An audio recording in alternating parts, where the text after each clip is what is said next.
सारी छत्तीसगढ़ वासियों को ये बोलना चाहते हो, देश में हर आदमी कानून का सामने इक्वल होना चाहिए। जो भी विचारधारा हो, आदमी को हत्या करके फिनिश करना दिक्कत है। नक्सलिज्म एक लॉ एंड ऑर्डर इशू है नहीं है, वो एक पॉलिटिकल इशू है। इसलिए बस्तर क्षेत्र में जो होता रहता है उसके ऊपर बहुत सीधी अगर बोलेगा तो हम माओइज्म को बिल्कुल समर्थन में नहीं है। माओइज्म को हम बिल्कुल एक्सेप्ट नहीं करता है। माओइज्म हटाने के नाम पर आदिवासी लोगों को हटाना मत और जमीन कब्जा करके कॉर्पोरेट लोगों को देना मत। ये जो माओइज्म का नाम पर आदिवासी का हत्या नहीं होना चाहिए। हमारा उत्तर क्या है हम जानना चाहता हूँ। वो लोगों का हाथ में हमारा कंट्रोल है क्या? अमेरिका इंटरनेशनल पुलिस है। फॉरेन पॉलिसी बिल्कुल पैरालिसिस हो गई बीजेपी पार्टी के अंदर। बोलने वाला सिर्फ 2 आदमी है। छत्तीसगढ़ में तीसरे मोर्चे की संभावनाएं तलाशने आए केरल से राज्यसभा सांसद और छत्तीसगढ़ सीपीआई के प्रभारी पी संतोष कुमार रायपुर में हैं और हम उनसे जानने की कोशिश करेंगे कि जो अंतर्राष्ट्रीय परिदृश्य है और अंतर्राष्ट्रीय परिदृश्य से लेकर छत्तीसगढ़ में जो हालात चल रहे हैं, उद्योगों की बात चल रही है, एंटी नक्सल ऑपरेशन चल रहे हैं, उन पर उनकी क्या राय है, यह हमसे जानने की कोशिश करेंगे। इजराइल और अमेरिका ने जिस तरह ईरान से हावी है और इसी दौरान ट्वीट आता है एक फाइनेंस सेक्रेटरी का अमेरिका के कि हम 1 महीने के लिए रूस से तेल खरीदने का टाइम देते हैं। तो इसको किस नज़र से देखते हैं आप कि क्या भारत की विदेश नीति को कोई खतरा मंडरा रहा है? सुनिए, देशवासियों का और देश का गरिमा बहुत बहुत महत्वपूर्ण है। हम एक दुनिया का सबसे बड़ी आबादी देश है। हमसे बड़ा कौन है? इतना ज़्यादा पॉपुलेशन है, गरिमा बहुत है, संस्कृति बहुत है। लेकिन आजकल अंतर्राष्ट्रीय परिस्थिति में क्या होता रहता है ये सम की बात है। क्योंकि प्राइम मिनिस्टर और वित्त मंत्री जो भी हो, फॉरेन अफेयर्स मिनिस्टर बिल्कुल चुपचाप है। ऐसा लगता है मोदी जी प्रधानमंत्री है लेकिन एक्चुअल रूलर ट्रंप है। ये स्थिति कैसे बन गया? ट्रंप ने बहुत बार एक्स में पोस्ट कर दिया, एक्स नहीं है उसका ट्रूथ सोशल है, इसमें पोस्ट कर दिया सोशल मीडिया में भी, और आज उनका सेक्रेटरी भी कुछ बताया, मतलब वित्त मंत्री उसका अमेरिका का। लेकिन हमारा उत्तर क्या है हम जानना चाहता हूँ। ये क्या वो लोगों का हाथ में हमारा कंट्रोल है? हम कौन है असल में? ये देश का गर्व हो, इसको प्रेस्टीज को उड़ाने के लिए कुछ बोलना चाहिए प्रधानमंत्री जी और वित्त मंत्री जी, ये हमारा मांग है। लेकिन ये ट्रंप को मिलने के बाद इसको चुपचाप है, इसका आवाज़ नहीं आता है, शब्द बिल्कुल नहीं है।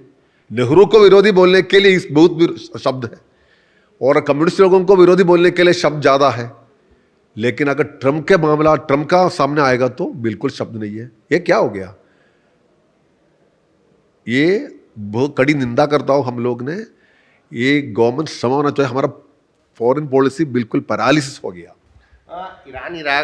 ईरान और इजराइल और अमेरिका का युद्ध चल रहा है। 5 दिन तक भारत की तरफ से सुप्रीम लीडर, ईरान के सुप्रीम लीडर खामनेई मारे जाते हैं इस हमले में, और उसमें 5 दिन तक भारत की तरफ से कोई बयान नहीं आता। और 6ठे दिन जाके जो ईरान की एम्बेसी है वहाँ जाते हैं विदेश से फॉरेन सेक्रेटरी और विदेश मंत्री भी उस दौरान वहाँ के विदेश मंत्री से बात करते हैं। तो ये क्या है? ये जो 5 दिन बाद इस तरह से जो खामनेई को लेकर बात की गई या खामनेई को के मौत पर जो शोक व्यक्त किया गया, इसे किस नज़र से देख रहे हैं? क्या किसी तरह का जो विपक्ष का दबाव है उसका नतीजा है ये? सुनिए, हमारा ये बड़ी दुनिया में बहुत सारा देश है। ये बहुत सारा देश, अलग अलग देशों में अलग अलग राजनीति चलता रहता है। कुछ को समर्थन हमको समर्थन देता है, कुछ को समर्थन हम नहीं समर्थन देता है। कुछ देशों में ऑटोक्रेसी है, कुछ देशों में फंडामेंटलिस्ट का रूल है। मान लो हमारा गवर्नमेंट का अफगानिस्तान के साथ अच्छा रिलेशनशिप है। अफगानिस्तान जैसा देश है दुनिया में, अलग अलग देश है। इसमें सबसे बड़ा बात है अमेरिका को कौन पावर दिया दूसरा देशों को अटैक करने के लिए? क्या अमेरिका इंटरनेशनल पुलिस है? अमेरिका इंडिया जैसा एक देश है, चाइना जैसा एक देश है, पाकिस्तान जैसा एक देश है। संपत्ति ज़्यादा हो सकता और कैपेसिटी ज़्यादा हो सकता, लेकिन हमारा दुनिया में कोई पुलिस नहीं है, दुनिया का पुलिस कोई नहीं है। इसमें कड़ी निंदा की बात ये है ना, ये लोग ईरान में वेनेजुएला में जाके प्रेसिडेंट को पकड़ के गया, हमारा और से एक भी शब्द आया नहीं। अभी खोमेनी को मतलब वो हत्या कर दिया। खोमेनी असल में भारत का उसका उसका मतलब अब चेक करेगा तो उसका पिताजी कुछ जनरेशन पहले यूपी से है। वो छोड़िए, फिर भी खोमेनी का ये इतना बड़ा हत्या हो गया, इसके ऊपर कुछ बोलना चाहिए ना। हमारा एक ही बात है, अगर किसी ने कल मोदी का विरोध भी और मोदी को पकड़ के जाएगा तो भी हम अपोज करेंगे, क्योंकि ये देश का गर्व का गरिमा का बात है। कुछ शब्द से निंदा करना चाहते हैं। अमेरिका, आप लोग दुनिया का पुलिस नहीं है, आप एक काम जो किया वो ठीक नहीं है, ये बोलना चाहिए, ये शब्द नहीं बोला। बाकी हमने आइसोलेट करेगा, हमारा आवाज़ उड़ा के कुछ सीधा सीधे बोला नहीं है, तो सब सच्चाई के साथ रहना चाहिए। और ये हमारा ये मत है, हम ईरान का गवर्नमेंट को ऐसा सपोर्ट नहीं देने वाला आदमी नहीं है पार्टी, क्योंकि ईरान का ऑर्थोडॉक्स रूल है, बहुत ज़्यादा मामला है जनता को, ये सब सच्चाई बात है, लेकिन अमेरिका को कोई राइट नहीं है, वही बात है। अभी बजट सत्र जब शुरू हुआ संसद का, तो उस दौरान विपक्ष ने लगातार यह बात उठाई, लोकसभा में नेता प्रतिपक्ष को बोलने नहीं दिया जा रहा है, राज्यसभा में नेता प्रतिपक्ष को बोलने नहीं दिया जा रहा है, विपक्ष को बोलने नहीं दिया जा रहा है। आपका भी एक वीडियो बीच में वायरल हुआ था। तो ये सब चीज़ों को क्या वाकई जो सरकार पर यह आवाज़ उठ रही है, इससे पहले भी उठती रही है, इस बार लोकतंत्र को लेकर या संवैधानिक अधिकारों को लेकर या मेंबर ऑफ पार्लियामेंट्स के सभी राइट्स को लेकर कुछ हनन किया जा रहा है क्या सदन में? सुनिए, जो बीजेपी का अंदर जो राजनीति चलता रहता है, बीजेपी पार्टी के अंदर बोलने वाला सिर्फ दो आदमी है। ये दो आदमी ने G2 हम बोलता है, ये लोग डिसाइड करेगा कौन बोलना है कौन नहीं बोलना है। लेकिन ये चीज़ पार्लियामेंट का अंदर लेके आना मुश्किल है भाई लोग, ये हमने बताया। उधर बीजेपी के अंदर सीएम कौन होना चाहिए कौन नहीं होना चाहिए, और आप देखो जगदीप धनखड़ का मामला, मतलब धनखड़ साहब हमारा देश का वाइस प्रेसिडेंट था, एक रात में उसको हटा के मतलब छोड़ के आया। अभी आरिफ मोहम्मद खान कुछ गवर्नर लोगों को अचानक उसको मतलब ड्रॉप कर दिया, आनंद बोस, आरिफ मोहम्मद खान। ये मतलब ये हम ये व्यक्तियों को नहीं मानता हूँ, लेकिन अचानक ये सब होता रहता है, क्योंकि दो आदमी का इच्छा है, अगर उसको पसंद है तो ठीक है, उसको पसंद नहीं है तो। लेकिन ये हमारा पार्लियामेंट में लेके आएगा तो, और स्पीकर से और दूसरे लोगों से इम्प्लीमेंट कराएगा तो दिक्कत है, हम अपोज करेंगे। और विपक्ष प्रजातंत्र का सौंदर्य भी है, विपक्ष नहीं है तो क्या राजनीति है, क्या प्रजातंत्र है देश का अंदर, विपक्ष होना चाहिए। विपक्ष है तो ठीक है, विपक्ष का शब्द आना चाहिए, और राहुल गांधी और जो भी नेता हो उसको बोलने का टाइम देना चाहिए। और अम्बली 100 से ज़्यादा MP लोग ने, हमारा पार्टी भी है उसमें है, चिट्ठी लिखे हस्ताक्षर करके वो दे दिया। देखेंगे हम इस सेशन में भी ये सवाल उड़ेंगे। क्या तैयारी है अब सेकंड सेशन की, मतलब जो बजट सत्र का सेकंड सेशन शुरू होने वाला है 9 तारीख से? असल में जो बजट में कुछ सप्लीमेंट मतलब अलग अलग डिपार्टमेंट के बारे में डिस्कशन हो जाएगा। होम इस बार क्या क्या फाइनली किया वो देखना पड़ेगा, एग्रीकल्चर, फॉरेस्ट, अलग अलग डिपार्टमेंट के बारे में हो रहा है। और सिविल एविएशन का भी मामला बहुत ज़्यादा है। ये आजकल ये मतलब ये फ्लाइंग मतलब जो विमान मतलब एरोप्लेन में जाएगा, फ्लाइट में जाएगा, मतलब बड़ी बात नहीं है, हर कॉमन आदमी जाता रहता है, लेकिन प्राइस कंट्रोल करने के लिए कोई व्यवस्था नहीं है हमारा देश में। अब देखिए बहुत सारा समस्या है, मैंने उसके बारे में बताया, लेकिन ये भी एक इश्यू है। वो कुंभ मेला हुआ यूपी में, फ्लाइट चार्ज कितना बढ़ गया था यार, 30,000, 40,000, 50,000 तक पहुंच गया, उससे ज़्यादा भी पहुंच गया। ये क्यों माना? ये कंट्रोल करना चाहिए, कंट्रोल करने के लिए कुछ मैकेनिज्म होना चाहिए। ये बुरा बात है, हमारा देश का हाथ में कोई एयरलाइन नहीं है आजकल। एयरलाइन था एयर इंडिया, अभी सिर्फ क्या एक ही 7-8 फ्लाइट बचा, आपको मतलब बाकी सारा एयरक्राफ्ट चला गया, और एलियंस एयर छोड़ के बाकी देश का हाथ में कुछ नहीं है, पब्लिक सेक्टर में कुछ नहीं है। वो ये मामला भी है। ये सारा मामला लेके हम सदन में मतलब महंगाई का, अनएम्प्लॉयमेंट बढ़ रहा है यार, लेकिन ये गवर्नमेंट मतलब ये जो इसका अलग अलग रिपोर्ट है, और गिग वर्कर्स बढ़ रहा है। गिग वर्कर्स कौन है? आप जोमेटो, स्विगी और यूबर से आप करेगा तो उसको वो काम बहुत बढ़ रहा है। इसका मतलब क्या है? इसका मतलब क्या है ना, कुछ खास जॉब देश का अंदर नहीं है। हम हर काम को मानता हूं, हर काम महत्वपूर्ण है, ऐसा फर्क नहीं है, फर्क नहीं होना चाहिए। लेकिन इकोनॉमी बढ़ रहा है, मतलब एम्प्लॉयमेंट मिलता रहता है। किसको मिलता रहता है? कॉन्ट्रैक्ट वर्कर्स को मिलता है, गिग वर्कर्स को मिलता है। इससे क्या फायदा है? लेबर कोड भी ले, 4 लेबर कोड भी ले आए हैं। 4 लेबर कोड लेके आया। 4 लेबर कोड में अभी दोनों ये जो वर्कर्स का यूनियन बनाना एक महत्वपूर्ण काम है। अगर यूनियन नहीं है तो हम दिक्कत हो जाएगा। अब मान लो ये हर चीज़ में पहले जो जियो कंपनी ने सारा ऑफर दे दिया, सभी को फ्री दिया नेट, अभी क्या है? बाकी को खत्म करके करके ये आगे बढ़ गया। अभी बहुत सारा चार्ज लेता रहता है, कोई ऑप्शन नहीं है। ये हर जगह में होता रहता है। लोग को सोच में है यूनियन है तो दिक्कत है, लेकिन भाइयों यूनियन नहीं है तो मामला बढ़ेगा, ये मानना चाहिए। अभी 300 लोगों को है तो एक यूनियन बन सकता, लेकिन ये कंपनी का अंदर भी अगर मान लो 500 वर्कर्स है, कंपनी का नाम एक है लेकिन रजिस्ट्रेशन 5 और 6 कंपनी का नाम पर हो सकता है, इसलिए यूनियन बनाना बहुत दिक्कत है। आप मीडिया कंपनी देखो, मीडिया कंपनी का नाम एक है लेकिन उसका अंदर अलग अलग सेक्शन भी सिस्टम रजिस्टर्ड कंपनी है। इसलिए इस कंपनी में 500 लोग हैं, इधर क्या दिक्कत है भाई? ऐसा नहीं है। 5 कंपनी तो बिल्कुल अलग अलग कंपनी में उसको वो संज्ञा वर्कर्स का संज्ञा बहुत कम है, उसमें यूनियन बन सकता, बनना मुश्किल है। ये होता रहता है। भाजपा को रोकने के लिए आप लोगों ने राष्ट्रीय स्तर पर इंडिया अलायंस बनाया। केरल में यूडीएफ एलडीएफ अलग फ्रंट पे लड़ते हैं। अभी हाल में ही केरल में नगरीय निकाय चुनाव हुए और उसमें भाजपा को वोट परसेंटेज बढ़ा है और त्रिवेंद्रम जैसी जगह, तिरुवनंतपुरम जैसी राजधानी में अपना मेयर बनाने में वो कामयाब रहे हैं। तो क्या अभी जो विधानसभा चुनाव होने वाले हैं उसमें भाजपा के खिलाफ इंडिया अलायंस हो के ही रहेगा कि आप यूडीएफ एलडीएफ लड़ेंगे और भाजपा को रोकने की कोशिश करेंगे? उत्तर देने के पहले मैं एक चीज आप लोगों का आपके द्वारा सभी को दान में मतलब देना चाहते हो।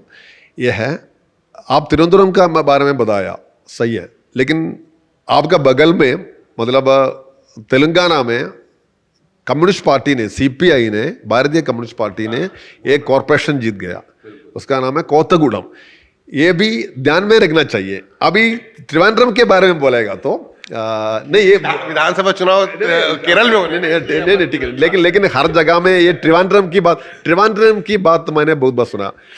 पहली बात है ना, ये जो तिरुवनंतपुरम कॉरपोरेशन में बीजेपी आ गया, लेकिन हमने कम से कम 30 सीट के आसपास 100 वोट से हार गया। ठीक है, जो भी हो, 1 वोट से और 1000 वोट से हार है, लेकिन ये जो 42 सीट बीजेपी जीता, हर सीट में कांग्रेस का स्थिति बहुत कमजोर है, वो तीसरा पोजीशन में गया। इसलिए शशि थरूर का उसी समय वो ऐसा नहीं है, उसका मतलब मन मर्जी से काम करने वाला आदमी नहीं है, वो हाईकमान का आदमी है, लेकिन मन मर्जी से, ये इसका मन मर्जी से, उसी समय इसका मन उनके साथ था। इसका भी समर्थन मेरा इसके देखो उस तरह जो अच्छी पॉजिटिव बात करना वो रीजन रहा। नहीं, मतलब ये बीजेपी को अरे ये हर समय ये मतलब इसका दिमाग में क्या है किसी को मालूम नहीं। ये ट्रम्प का दिमाग में कैसा, इसका दिमाग में एक क्या आज कुछ बोला मतलब बताया होगा, लेकिन कल दूसरा बात बताएंगे। लेकिन इसका सारा समर्थन था, इसलिए 42 सीट के आसपास जिसमें बीजेपी जीता, उधर कांग्रेस ने तीसरा पोजीशन में आया। तीसरा पोजीशन में आया तो फिर क्या करेगा? कांग्रेस और बीजेपी का गठबंधन इनडायरेक्ट, उसको सीधा नहीं बोलेगा, लेफ्ट वामपंथी को खत्म करने के लिए। हर जगह में होता रहता है। मान लो अभी सागर यूनिवर्सिटी में कुछ मामला हो गया, एबीपी लोग ने हमारा ऊपर गुंडावादा कर दिया एएसएफ के ऊपर, लेकिन उधर भी एनएसयू एबीपी को समर्थन देता है। ये वामपंथी विरोधधारा को खत्म करने के लिए ये लोग का एक गठबंधन, एक कंसोलिडेशन है, लेकिन वो दिखाई ज़्यादा आपको नहीं मिलेगा, लेकिन नॉर्थ में बहुत ज़्यादा है। छत्तीसगढ़ के प्रभारी हैं आप, और छत्तीसगढ़ में जो हालात अभी पिछले 2 साल से, जो चाहे हसदेव की कटाई हो, चाहे बस्तर को लेकर मसला हो, बस्तर में लगातार उद्योगों के खिलाफ आवाज़ उठने लगी है, अभी से उठने लगी है, वहाँ लोगों के मकान तोड़े जा रहे हैं, बहुत से मामले हैं। और जिस तरह से एंटी नक्सल ऑपरेशंस जो हो रहे हैं उसके तहत जिस तरह सरेंडर कर रहे हैं, न्यूट्रलाइज किए जा रहे हैं, इसको किस तरह से देख रहे हैं? क्या वो एंटी नक्सल ऑपरेशन और उद्योगों का विस्तारीकरण, ये दोनों एक ही पहलू में नजर? हमारा ये है जो भी विचारधारा हो, आपको गोली चला के आदमी को हत्या करके फिनिश करना दिक्कत है। कुछ फ़ायदा आपको मिल सकता, कुछ दिन चल सकता, लेकिन परमानेंट सोल्यूशन नहीं मिलेगा। नक्सलिज्म एक लॉ एंड ऑर्डर इशू है नहीं है, वो एक पॉलिटिकल इशू है। और ये नक्सलवाद मतलब बाद से कुछ लोगों को अपने अभी हत्या के मार गया, ये लोग कौन है? बहुत सारा आदिवासी लोग भी है। इसलिए बस्तर क्षेत्र में जो होता रहता है उसके ऊपर बहुत सीधी सीधी अगर बोलेगा तो हम माओइज्म को बिल्कुल समर्थन में नहीं है, वो माओइज्म को हम बिल्कुल एक्सेप्ट नहीं करता है। लेकिन माओइज्म हटाने के नाम पर आदिवासी लोगों को हटाना मत और ज़मीन कब्जा करके कॉर्पोरेट लोगों को देना मत, ये हमारा सबसे बड़ा उद्देश्य है। हमने ये बताया, मैंने होम मिनिस्टर को भी सदन का अंदर भी बताया, बाकी भाषण में छोटा टाइम मिला उस समय बताया, और बाहर भी हमने बताया। ये जो माओइज्म का नाम पर आदिवासी का हत्या नहीं होना चाहिए, ये स्पष्ट बात है। और बाकी बस्तर क्षेत्र में आप देखो क्या क्या होता है, किसी के पास व्यवस्था भी नहीं है, कोई स्टैटिस्टिक्स भी नहीं है, हर जमीन कॉर्पोरेटिव को बेचने के लिए कोशिश कर रहा हूँ। अदानी है आजकल नेता, क्या करेगा? दुर्ग का नन केस था, आप लोग उस वक्त भी बहुत आए और आपने उन आदिवासी 3 बच्चों ने जिन्होंने बाद में जिनके बयान के आधार पर वो एफआईआर हुई थी, उन्होंने इनकार किया कि उनके साथ वैसा नहीं हुआ जिस तरह दबाव डाल के उनसे एफआईआर कराई गई। पुलिस से लेकर महिला आयोग तक ये मामला गया है और अभी तक उस पर कोई भी पुलिस एक्शन या उन जिम्मेदारों के खिलाफ जो जिम्मेदार थे उस नन केस के, उनके खिलाफ कोई कार्रवाई नहीं हुई। इसको लेकर आप मैं सारी छत्तीसगढ़ वासियों को ये बोलना चाहते हो, सुनिए, इस दुनिया देश में हर आदमी कानून का सामने इक्वल होना चाहिए, चाहे वो सांसद है और आम आदमी है, जो भी हो, कानून का सामने एक होना चाहिए। ये ननका इश्यू का 2 मतलब सेक्शन है। पहला इसका ये धर्मांतरण आरोप करके इसको ठीक है, वो केस चलता रहता है। लेकिन दूसरा बात है ना, हम दूसरा बात भी लेके बहुत बार हमने लड़ाई किया, उधर धरना भी किया। ये जो लड़की लोग ने मैंने देखा था, उसको उठाने के लिए भी दिक्कत है। बहुत गरीब लड़की है, उसको मार पीटा, उसको मतलब तटन कर दिया, उसको मतलब मेंटली उसको टॉर्चर कर दिया। वो लोग को एक विरोधी केस डालने के लिए भी गवर्नमेंट तैयार नहीं है, तो क्या करेगा? हमने 4 पुलिस स्टेशन में गया, एसपी डीजीपी को मैंने भी चिट्ठी भेज दिया, कॉन्टैक्ट कर दिया, महिला समिति में उस कमीशन में गया, अभी भी एफआईआर नहीं है, तो क्या करेगा? लेकिन हम स्टॉप नहीं किया, हम अलग ऑप्शन है वो हम सोच रहा हूँ, वो हम करेंगे। लेकिन सुनो, आज ये 3 लड़की है और बड़ा सरकार की नज़र में न्याय सबके लिए बराबर नहीं है। बड़ा बड़ा गुंडा लोग ऐसा करेगा तो वो सभी के ऊपर हो सकता, क्योंकि गुंडा लोगों का ये मामला आज ये 3 लड़की के पास है और लोगों के पास है और बढ़ेगा, पत्रकार के ऊपर हो सकता, सभी के ऊपर हो सकता। इसलिए ये ठीक होना चाहिए, कानून का सामने हर आदमी एक है, बस। वो विपक्ष मतलब रूलिंग पार्टी और विपक्ष जो भी हो, एक होना चाहिए। इसमें हमको जस्टिस नहीं मिला, वो बहुत दुखी की बात है, लेकिन राजनीति में दुखी का कोई स्पेस नहीं है। हम दुखी होने तक क्या फ़ायदा है? हम लड़ाई करेंगे, फाइट करेंगे। हमारे साथ पी संतोष कुमार जी थे, जो छत्तीसगढ़ सीपीआई के प्रभारी भी हैं और राज्यसभा सांसद भी हैं, और इन्होंने अंतर्राष्ट्रीय परिदृश्य से लेकर छत्तीसगढ़ के हालिया जो हालात हैं उस पर बात की, और अंतर्राष्ट्रीय परिदृश्य में बताया कि देश की जो अभी भारत सरकार की जो विदेश नीति है वो पूरी तरह फेल है। संसद में सांसदों को बोलने का मौका नहीं दिया जा रहा है, और छत्तीसगढ़ में जिस तरह से खनिज के दोहन के नाम पे उद्योगों को बढ़ावा दिया जा रहा है, ये कहीं ना कहीं गलत है और ये आदिवासियों के खिलाफ है। कैमरा पर्सन कलीम परवेज के साथ दानिश अनवर, द लेंस। देश दुनिया की रखी खबर हर रोज हर शाम कानो कान सुनते रहें द लेंस पॉडकास्ट। रहे अपडेट लेंस के साथ।